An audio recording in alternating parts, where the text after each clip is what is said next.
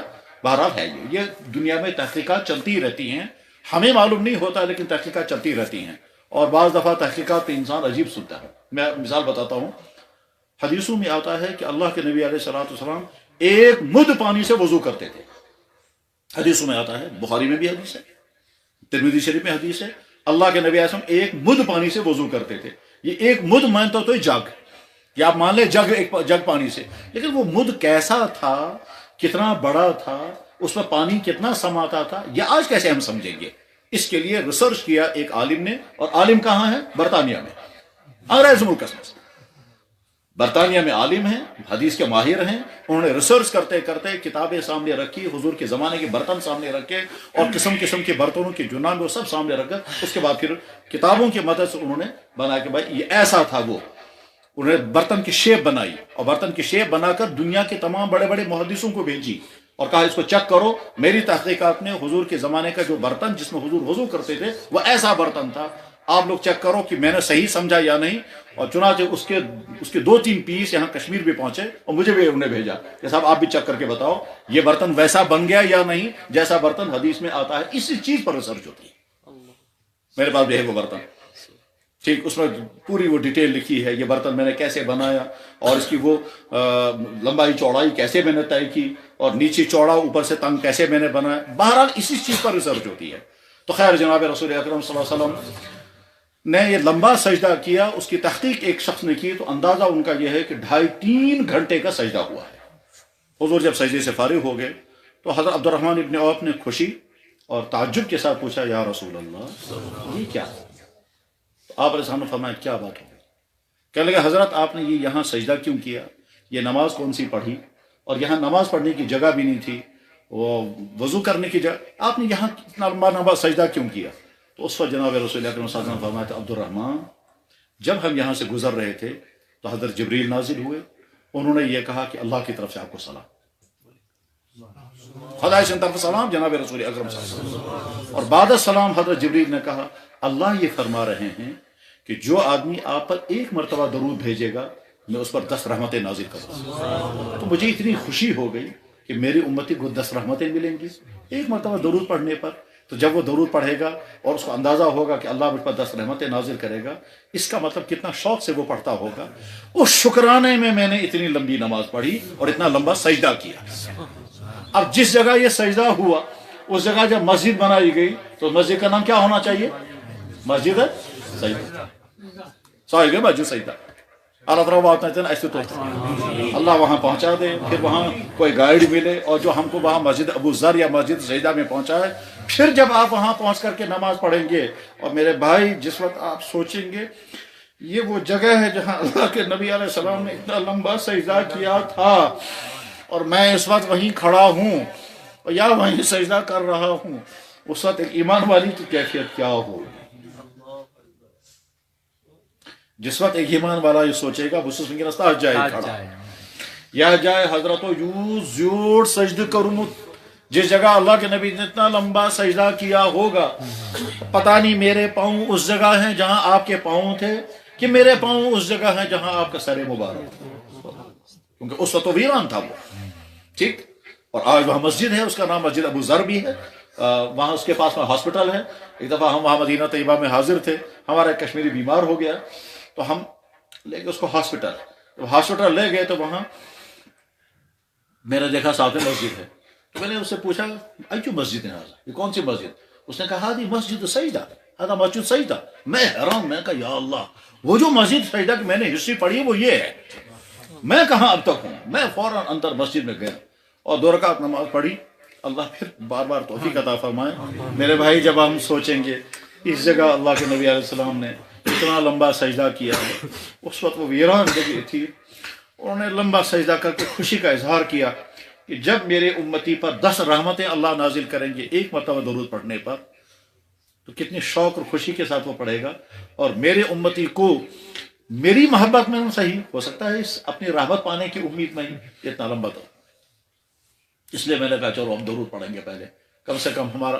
اور اللہ کے نبی نے یہ بھی فرمایا، جفانی من ذکرت عنده ولم يصلي علیہ، اس شخص نے مجھ پر ظلم کیا جس شخص کے سامنے میرا نام آ گیا اور اسے ضرورت نہیں پڑا. جفانی تنکر میں پر ظلم، اس شخص نے مجھ پر ظلم کیا، زیادتی کی. من ذکرت عنده ولم يصلي علیہ، میرے جس کے سامنے میرا نام آ گیا اور اس نے ضرورت نہیں پڑا، اس نے مجھ پر ظلم کیا. ایک مرتبہ ہم ایک سیمینار میں تھے اور سیمینار بہت ٹف موضوع پر تھا. ٹف موضوع یہ تھا کہ اسلامی بینکنگ پاسبل ہے یا نہیں، اور اسلامی بینکنگ جب ہوگی تو اس میں انٹرسٹ کے بغیر کیسے بینکنگ چلے گی. تو نان انٹرسٹ بیس بینکنگ، سودی نظام کے بغیر بینک چلے گا کیسے، اور اس کا امکان ہے یا نہیں، اور اگر سود کے بغیر نہیں چل سکتا تو پھر سودی ادارہ کام کر رہا ہے. اس پر سیمینار تھا. اس سیمینار میں دیکھا یہ جا رہا تھا، غور یہ ہو رہا تھا کہ اس سود سے بچ کر کے بینکنگ کیسے کامیاب ہو سکتی ہے، اور دنیا میں کہاں کہاں بینک کامیاب چل رہے ہیں. اس میں انٹرنیشنل لیول کے سکالر موجود تھے اس سیمینار میں. تو مجھے یاد ہے ایک سکالر اس میں آئے تھے عراق سے. اس شخص کا نام تھا ڈاکٹر محی الدین قرہ غازی. مجھے نہیں معلوم ہے آج وہ زندہ ہیں یا ان کی وفات ہو گئی ہے، واللہ عالم. لیکن ڈاکٹر محی الدین قرہ غازی وہ شخص ہے کہ جس نے تقریباً 15 والیوم میں کتاب لکھی ہے اسلامی فائنانسنگ پر، اور تقریباً اتنی بڑی کتاب لکھی ہے اسلامی بینکنگ پر. یہ شخص اس سیمینار میں ہے. اس سیمینار میں جب اس کو ٹاپک اب اس کو بولنا ہے، اور وہاں علماء بھی تھے، مسلمان بینکر بھی تھے، اور اسلامی فائنانسنگ کے ماہرین بھی تھے. اس میں ہمارے کیرالہ کے بہت قابل آدمی ہیں وہ بھی تھے. تو غرض یہ کہ یہ سب ڈاکٹر عبدالرقیب کیرل کے ہیں، تو ڈاکٹر عبدالرقیب کیرل کے ہیں، وہ بھی اس میں شاید تھے. بہرحال یہ ڈاکٹر محی الدین قرہ غازی کیا کہتے ہیں کہ لگا جس ٹاپک پر آپ لوگ یہ سیمینار کر رہے ہو، اسی ٹاپک پر سیمینار اس سے پہلے ہوا ہے سوئٹزرلینڈ میں. اور سوئٹزرلینڈ میں وہ سیمینار مسلمانوں نے نہیں کیا بلکہ غیر مسلموں نے کیا تھا. ورلڈ اکنامک فورم کی طرف سے سوئٹزرلینڈ میں سیمینار ہے اسلامی بینکنگ پر. بھی کہتا ہے میں وہاں موجود تھا، اور اس بینکنگ میں وہاں ٹاپک پر جب مجھے بولنے کے لیے کھڑا ہونا پڑا تو میں مسلمان، اور مسلمان جو ہے وہ بسم اللہ پڑھے گا، مسلمان جو ہے وہ پہلے خطبہ پڑھے گا، الحمدللہ پڑھے گا پہلے. تو میں نے خطبہ پڑھا، خطبہ پڑھنے کے بعد میں نے پہلے حدیث پڑھی. تو یہودی سے کالر کھڑا ہو گیا. تو اس نے کہا ٹاپک بینکنگ ہے، تمہارے نبی کا اس میں کوئی دخل نہیں، تم نے حدیث کیوں پڑھی؟ آپ ٹاپک سے باہر نکل گئے، آپ موضوع سے ہٹ چکے ہیں. موضوع سے ہٹ کر کوئی بات نہیں سنی جائے گی، اس لیے آپ حدیث واپس لے لیں. انہوں نے کہا پہلے حدیث آپ سن لیں. انہوں نے کہا نہیں، حدیث کیوں سنیں گے ہم، بینکنگ پر بات کریں، حدیث مت سنائیں. اس کا مطلب یہ ہے کہ وہ اچھی طرح سے جانتا ہے اللہ کے نبی کا. تو یہودی سکالر کہتا ہے آپ حدیث نہیں سنائیں گے، آپ بینکنگ پر بات کریں ورنہ بیٹھ جائیں. انہوں نے کہا پہلے آپ حدیث سنیں. اس نے کہا بینکنگ کے بارے میں کیا حدیث ہو سکتی ہے، آپ جب حدیث سنائیں گے وہ ٹاپک سے باہر ہوگا. انہوں نے کہا میں حدیث جب سناؤں گا وہ بینکنگ کے بارے میں ہوگی. اس نے کہا تمہارا نبی بینک کے بارے میں کیسے کہہ سکتا ہے جب اس وقت بینکنگ تھی نہیں. انہوں نے کہا پہلے آپ حدیث سنیں پھر آپ بتائیں کہ یہ حدیث آج کے اس موضوع پر، اس ٹاپک پر فٹ ہو رہی ہے یا نہیں، اس سے ریلیٹڈ ہے یا نہیں. انہوں نے کہا چلو اچھا سناؤ. چنانچہ انہوں نے وہ حدیث پڑھی، اور حدیث پڑھنے کے بعد سارے اش کرنے لگے، کہنے لگے جس ٹاپک پر ہم بات کر رہے ہیں اس ٹاپک پر تو حدیث نہیں کر رہی.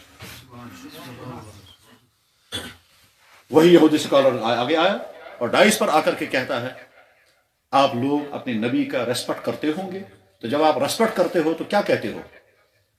محی الدین صاحب کہتے ہیں ہم اپنے نبی کا ریسپیکٹ کرتے ہیں تو ہم کہتے ہیں صلی اللہ علیہ وسلم. یہودی کہتا ہے تمہاری نبی کی حدیث سن کر میں بھی ان کا ریسپیکٹ کرتا ہوں صلی اللہ علیہ وسلم.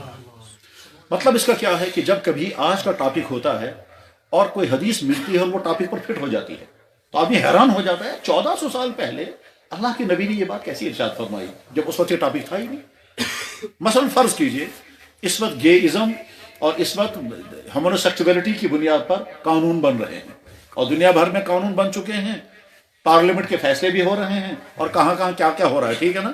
جب ہم یہ کہیں گے کہ ہمارے نبی نے 1400 سال پہلے فرمایا تھا ایک وقت آئے گا مرد مردوں کے ساتھ نکاح کریں گے، عورتیں عورتوں کے ساتھ نکاح کریں گی، تو ایمان والے کا ایمان بڑھ جانا چاہیے کہ ہمارا نبی نے 1400 سال پہلے یہ بات بیان فرمائی جو آج ہو رہا ہے۔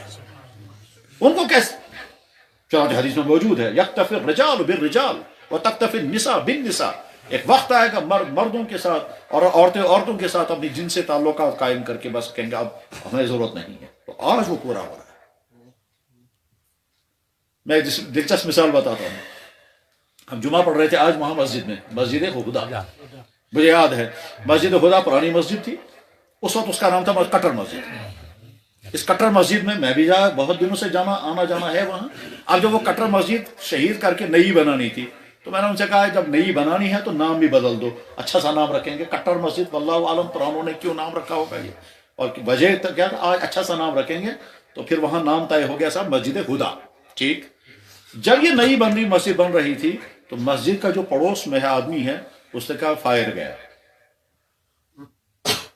مطالبہ صحیح ہے۔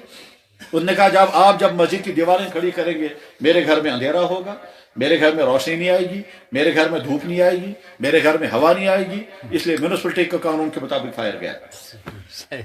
مسجد والوں نے کہا فائر گیپ کا مطلب ہے ہم کو 5 فٹ مسجد کے اندر کا حصہ باہر نکالنا ہے، جس جگہ ہم آج تک سجدے کرتے رہے ہیں وہ جگہ ہمیں مسجد سے باہر نکالنی ہے، اگر شرع اجازت دی دل، ورنہ جس جگہ ہم نے سجدے کیے ہیں آج ہم اس کو گلی کیسے بنا سکتے ہیں؟ بہرحال میونسپلٹی والے کہہ رہے ہیں فائر گیپ ضروری ہے، مگر ساتھ میں میونسپلٹی والے کہتے ہیں یہ مسجد کا مسئلہ ہے، ہم اس کو مداخلت نہیں کر سکتے۔ فائر گیپ کا قانون اپنی جگہ صحیح، مگر ادھر سے چونکہ مسجد کا مسئلہ ہے وہ کہتے ہیں صاحب ہم تو مسجد والوں کو نہیں کہہ سکتے چھوڑو زبردستی، کوئی انڈیویجول آدمی ہوتا تو اس کو تو زبردستی کر سکتے تھے، مگر خدای شنگاروں مسئلہ، اور ادھر سے چونکہ معاف کا مسئلہ ہے، ایسا نہ ہو پورا محلہ کھڑا ہو جائے اور ایسا نہ ہو خدا کی طرف سے پکڑ آ جائے، اس لیے میونسپلٹی والوں نے بھی ہاتھ کھڑے کر دیے کہ صاحب ہم اس پہ نہیں آ سکتے۔ ایسے وقت میں کیا کرتے ہیں لوگ؟ چل کرو شرعی فیصلہ، مجھے شرع کیا بنتا ہے، تو ایسے وقت میں کیا کرتے ہیں کہ صاحب شریعت سے پوچھیں گے۔ اب وہ لوگ جب پوچھنے لگے تو اس میں جن بڑے عالموں سے پوچھا ہوگا، ہم جیسے چھوٹوں سے بھی کہا تو اٹھی پوچھتا اپنے کا واقع۔ مجھے اچھی طرح یاد ہے میں اس وقت سوچتا رہا کہ فائر گیپ کا مسئلہ قرآن میں تو ہے ہی نہیں، کیونکہ قرآن ہم نے پڑھا، قرآن ہم نے حفظ بھی کیا، قرآن کے ترجمے بھی پڑھے، مگر وہاں کہیں فائر گیپ کا مسئلہ نہیں، حدیث میں بھی کہیں نہیں ہوگا، کیونکہ حدیثیں بھی ہم نہیں پڑھی، مگر یہ گارنٹی نہیں دے سکتے کہ حدیثیں ساری یاد ہیں، پڑھی تو ہیں لیکن یاد ہیں ساری، یہ تو نہیں گارنٹی دے سکتے۔ اس لیے ذہن میں آیا کہ حدیث میں بھی کم سے کم فائر گیپ کا مسئلہ ہو ہی نہیں سکتا، اس لیے نہیں ہو سکتا کہ حضور کے زمانے میں فائر گیپ کا مسئلہ تھا کہاں، وہاں اس طرح کا کالونی سسٹم تھا نہیں، ایسی پاپولیشن نہیں تھی، اتنی گھنی آبادیاں نہیں تھی، تو اس وقت کہاں یہ ہوگا فائر گیپ رکھنے کا مسئلہ، اس وقت کہاں ہو سکتا ہے؟ یہ تو آج کا زمانہ ہے، ترقی یافتہ زمانہ، اور اس میں جب مکان بنانے ہیں، کالونیاں بننی ہیں، پلان کے ساتھ بنتے ہیں، اس میں مکان اور مکان کے فاصلے طے کیے گئے ہیں، تو غرض ہے کہ آج کی سہولیات کی بنیاد پر میونسپلٹی کا ساری دنیا میں ہے فائر گیپ کا مسئلہ، اور فائر گیپ کا مسئلہ کوئی غلط مسئلہ نہیں ہے، کیونکہ روشنی، ہوا اور دھوپ، یہ تینوں چیزیں انسان کی ضرورت ہیں، اس لیے مکان و مکان کی اور پردے کا مسئلہ، تو ان وجہ سے فائر گیپ کا مسئلہ آج کا ایک قانونی مسئلہ ہے، اور فائر گیپ پر عمل کرنا چاہیے، مگر کم سے کم حدیث میں تو نہیں ہوگا، یہ ذہن میں خیال آیا، کم سے کم حدیث مبارکہ۔ اب مسجد والے کہتے ہیں شرع فیصلہ کرے گا فائر گیپ سے تھا ممکن نہ، اور ہم سوچ رہے ہیں کہ حدیث میں تو ملے گا نہیں کہیں، اب ہو سکتا ہے اماموں نے کہیں فیصلہ کیا ہوگا، جیسے امام اعظم امام ابو حنیفہ رحمہ اللہ یا امام شافعی یا سوچوئی اماموں میں کیسما فیصلہ کروں، اگر نہیں تو اس کے بعد میں کسی عالم نے فیصلہ کیا ہوگا، تو جو کتاب میں ملے گا وہی ہم بتائیں گے، لیکن ساتھ میں خیال ہے پہلے حدیث ڈھونڈیں گے، ذہن میں ہے کہ حدیث میں مل نہیں سکتا، مگر پھر بھی کوشش کر کے دیکھیں گے حدیث مل سکتا ہے۔ میرے بھائی کس قدر ایمان افروز بات ہے یہ کہ حدیث پڑھتے پڑھتے جناب والا حدیث میں نکل گیا کہ جناب رسول اکرم صلی اللہ علیہ وسلم نے فرمایا جب مکان و مکان بنانا ہو تو 7 ہاتھ کا فاصلہ ایک مکان اور دوسرے مکان کے بیچ میں رکھ دیں، 7 ہاتھ کا فاصلہ، میونسپلٹی والے تو 5 فٹ کہتے ہیں، حضرت نبی علیہ السلام نے 12 فٹ، 7 ہاتھ جو ہے وہ 12 فٹ ہوتا ہے، یہ نوجوان لڑکے تھوڑی ذہن سمجھ، یہ 1 فٹ ہے، یہ 1.5 فٹ ہے، اور یہ 1 میٹر ہے، 1 فٹ، تو جب آپ نے فرمایا 7 ہاتھ، یہ 7 ہاتھ کا مطلب ہوتا ہے 12 فٹ، تو میونسپلٹی والے تو 5 ہی فٹ تک پہنچے ہیں۔ اللہ کے نبی نے 1400 سال پہلے، جبکہ نہ کالونی سسٹم تھا نہ مکان اس طرح بنتے تھے، اس وقت آپ نے فرمایا فائر گیپ کا اتنا فاصلہ۔ مسجد والوں کا کیا فیصلہ کیا وہ چھوڑ دیں آپ اس کو۔ میں یہ عرض کر رہا تھا کہ جب حدیث فٹ ہو جاتی ہے تو آدمی کا ایمان بڑھ جاتا ہے کہ اللہ کے نبی، ہمارا نبی کیسا، 1400 سال پہلے جو بات ارشاد فرمائی وہ آج پوری ہو گئی۔ تو اب جب وہ جو یہودی سکالر نے حدیث سنی، اس نے بھی کہا صلی اللہ علیہ وسلم۔ اسے درود پڑھنے کا مزاج بنانا چاہیے، اور ضابطہ یہ ہے کہ جب بھی اللہ کے نبی کا نام مبارک زبان پر آئے، سننے والے کو، بولنے والے کو ضرور درود پڑھنا چاہیے۔ اور ایک مجلس میں اگر بار بار آئے تو چند مرتبہ پڑھنے سے بھی حق تو ادا نہیں ہو سکتا، لیکن ذمہ داری کسی نہ کسی درجے پوری ہو سکتی ہے۔ اور اس سلسلے میں ہماری کشمیری قوم کا ایک امتیاز ہے، جہاں کشمیری قوم کے بہت سارے امتیازات میں سے ایک دلچسپ امتیاز یہ ہے، اور یہ بات ہم نہیں کہہ سکتے، اپنی خوبیاں خود ہی کون بیان کرے گا، مجھے اچھی طرح یاد ہے، عالم اسلام کی عظیم الشان شخصیت حضرت مولانا سید ابو الحسن علی ندوی رحمہ اللہ تعالیٰ، وہ یہاں کشمیر بھی آئے ہیں۔ حیدرآباد میں ان کی تقریر ہوئی، یونیورسٹی میں، جامع مسجد میں، اور کشمیر یونیورسٹی نے سب سے پہلے ان کو ڈاکٹریٹ کی ڈگری اعزازی پیش کی تھی۔ مولانا علی میاں رحمہ اللہ تعالیٰ نے اپنی کتاب میں تقریر کرتے ہوئے کہا ہے کہ ساری دنیا میں نے تقریریں کی ہیں، مگر صرف کشمیر میں یہ میں نے منظر دیکھا، جب یہاں اللہ کہتے ہیں تو سننے والے فوراً کہتے ہیں جل شانہ، اور جب میں کہتے ہیں محمد تو سننے والے آواز کے ساتھ کہتے ہیں صلی اللہ علیہ وسلم۔ اور واقعی کشمیریوں کا مزاج پہلے یہی تھا، آج بھی شاید جامع مسجد میں ہے یہ، جب وہ کہتے ہیں اللہ جل شانہ سیری چونا جل شانہ، اور جب کہتے ہیں محمد الرسول اللہ صلی اللہ علیہ وسلم، یہ مزاج باقی رکھنا چاہیے۔ اور یہ ہمارے امتیاز، باقی دنیا کی قومیں اپنے نبیوں کا، اپنے اوتاروں کا نام لیتے ہیں، ان کے ہاں احترام کا کوئی لفظ نہیں ہوتا ہے، وہ تو کہتے ہیں کرائسٹ نے کہا، رام نے کہا، رام مر گیا، اس طرح۔ لیکن ہم جب یہ کہتے ہیں، ہم نہیں کہتے، ہم کہیں گے جناب رسول اکرم صلی اللہ علیہ وسلم نے فرمایا۔ ہل جانا چاہیے مسلمان، جھٹکا کھا جانا چاہیے مسلمان، زبان پر بارے خدا یہ کس کا نام آیا، میرے نطق میں بوسے میری زبان کے لیے، مرزا غالب نے کہا۔ اللہ کے نبی علیہ الصلوۃ والسلام کما اللہ۔ بلکہ چلیے اسی موضوع کو چلاتے ہیں آگے۔ درود پڑھنے کا حکم اللہ نے دیا ہے، اس کا پس منظر کیا ہے، اس کے پیچھے کیا ہوا تھا اس وقت جس پر اللہ نے فرمایا درود پڑھو۔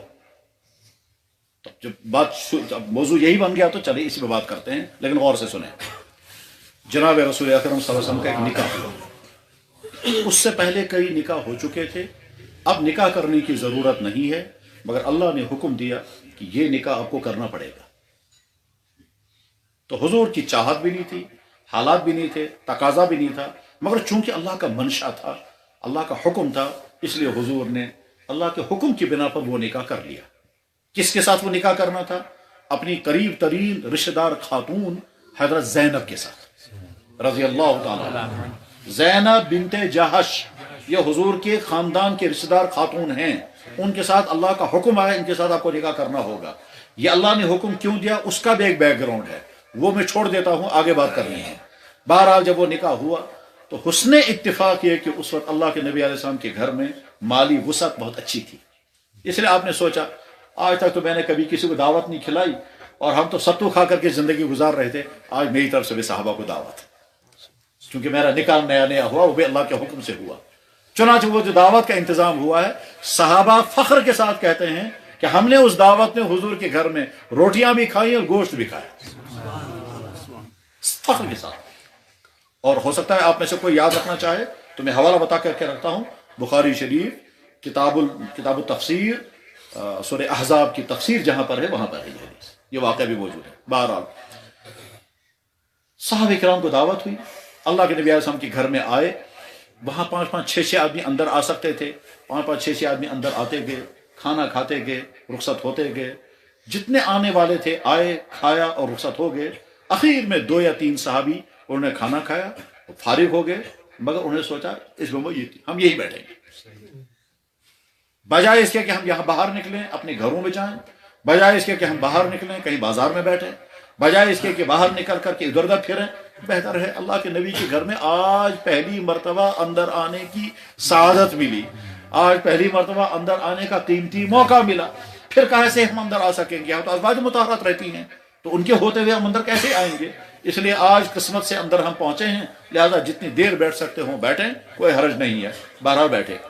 حضور نبی علیہ الصلوۃ والسلام نے سوچا کہ اب یہ فارغ ہو چکے ہیں تو ان کو چاہیے کہ اٹھ جائے، امن پائزی نیرون، ان کو چاہیے کہ یہ کمرہ خالی کر دیں، نکل جائے، مجھے اپنا کام ہے۔ لیکن حضور نے زبان سے کچھ نہیں کہا، خاموش۔ البتہ حضور کے دل میں خیال آ رہا ہے ان کو چاہیے اب اٹھ جاتے۔ کافی دیر حضور بیٹھے رہے، وہ بھی ہو سکتا ہے کچھ بات چیت بھی ہوئی ہو، انہوں نے کوئی سوالات بھی کیے ہوں گے۔ حضور نے سوچا کہ ان کے ذہن میں نہیں آ رہا ہے یہ اٹھ جائیں، میں کہہ بھی نہیں سکتا اٹھو جلدی سے، تو اب میں خود ہی اٹھوں گا، اس کی وجہ سے ان کے ذہن میں آ جائے گا کہ ہم کو بھی اٹھنا چاہیے۔ حضور خود اٹھ گئے، اٹھ کر نکل گئے باہر۔ یہ بھی اتفاق ہے، ان کے ذہن میں نہیں آیا یہ ایکسٹی پاس میں باتوں ہمیں مناسب ہے، ہم کو اٹھ جانا چاہیے، ان کے ذہن میں نہیں آیا، وہ بیٹھے رہے۔ حضور باہر نکل گئے، نکل کر کے چلے گئے، ایک دو ملاقاتیں کی، کچھ اہم ملاقاتیں ضروری تھی، وہ ملاقاتیں کر کے واپس آ گئے۔ ان ملاقاتوں میں حضرت عائشہ سے بھی ملاقات ہوئی۔ حضرت عائشہ نے پوچھا حضرت سوری گوا ٹھیک، یہ جو مہمان آئے تھے، کھانا جنہوں نے کھانا تھا، سب کچھ ٹھیک ہو گیا؟ حضور کو سب ٹھیک ہو گیا۔ بس پھر آئے حضور واپس آ کر کے یہ دیکھنے کے لیے کہ تمچا وہ اٹھ گئے ہیں یا وہیں بیٹھے ہیں۔ حضور نے جب دیکھا تو وہ وہیں بیٹھے ہوئے، اتفاق سے ان کے ذہن میں نہیں آیا کہ حضور چاہتے ہیں ہم اٹھ جائیں۔ بات سمجھے اچھی طرح سے، ان کے ذہن میں نہیں آیا کہ حضور چاہتے ہیں ہم اٹھ جائیں، اور حضور نے زبان سے نہیں کہا آپ لوگ اٹھ جائیں۔ بات تھی بھائی نبی کے کہنے کے باوجود آپ لوگ کیوں نہیں اٹھے؟ اور اگر نبی نے کچھ نہیں فرمایا، ان کے ذہن میں آ گیا تو ذہن میں آنے کے بعد پھر اٹھ جانا چاہیے تھا، مگر ذہن میں بھی نہیں آیا، اس لیے وہ بیٹھے رہے۔ حضور نے پھر ایک نگاہ ڈالی، وہ وہیں تھے، وہ حضور پھر واپس چلے۔ تھوڑی دیر کے بعد پھر آئے، وہیں آسن تم شاید آپ اٹھ گئے ہوں گے، اتفاق کی بات وہ وہیں بیٹھے ہوئے۔ حضور نے ایک نگاہ پھر ڈالی، اب ان کے ذہن میں آیا کہ شاید حضور نے 2-3 مرتبہ جا کر کے بھی واپس آ کر دیکھا حضور چاہتے یہ ہیں کہ ہم اٹھ جائیں، تو ہمیں اٹھ جانا چاہیے۔ اب ان کے ذہن میں آیا تو فوراً اٹھ گئے، اور اٹھنے کے بعد نکل گئے باہر۔ جب یہ باہر چلے گئے تو حضور کو اس کمرے میں اپنی کوئی مجبوری کا کام تھا، حضور اندر آ گئے، وہ مجبوری کا کام وہی، اوپر سے وہی آ گئی، اوپر سے وہی آ گئی۔ اس میں اللہ تعالیٰ شان و فرما رہے ہیں اے ایمان والو، نبی کے گھر میں اندر مت آؤ، لا تدخلوا بیوت النبی الا ان یؤذن لکم، مگر تب جب تمہیں اجازت مل جائے۔